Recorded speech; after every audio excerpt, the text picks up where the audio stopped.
Do you feel like this is Battlegrounds? Do you dread the power gap? And does this look like your opponent? It's up to you to stop them, but how? You barely damage them. And how do they just run by you and one-shot you? We'll talk about this in this video. But first off, you don't have to be a whale. Battlegrounds used to scare me until I noticed a lot of 2 to 3k resonance players were outmaneuvering whales and getting MVP. Like this guy, who's usually rank 1 no matter what class he changes to.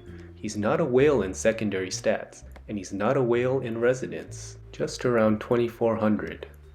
So let's take a look at just one of his Battleground games. Here he is going toe to toe with one of the whales that used to scare me a lot.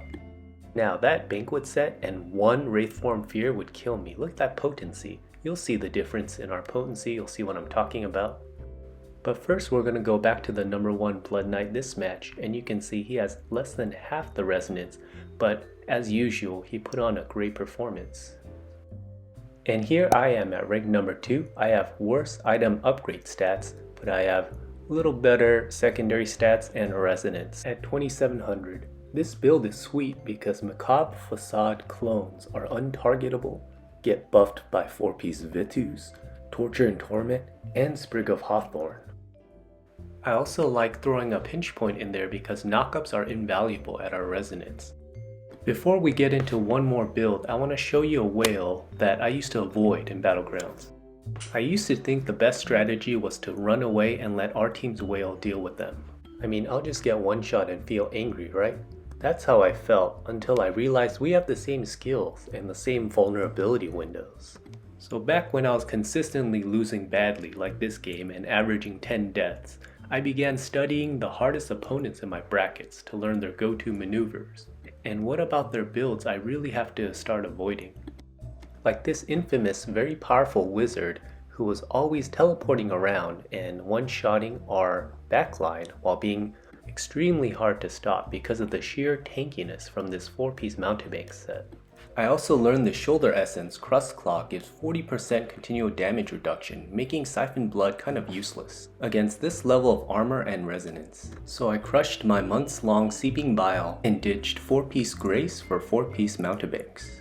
Only then did I stop getting one-shot by stray lightning novas and felt like I stood a chance. I began experimenting with builds like this focused on crowd control. I was inspired by how necromancers can be lower resonance but still make a big impact in Battlegrounds. This tanky CC build helped me survive whales while holding them long enough that they take damage from my team. After I figured that out, I was having a lot more fun.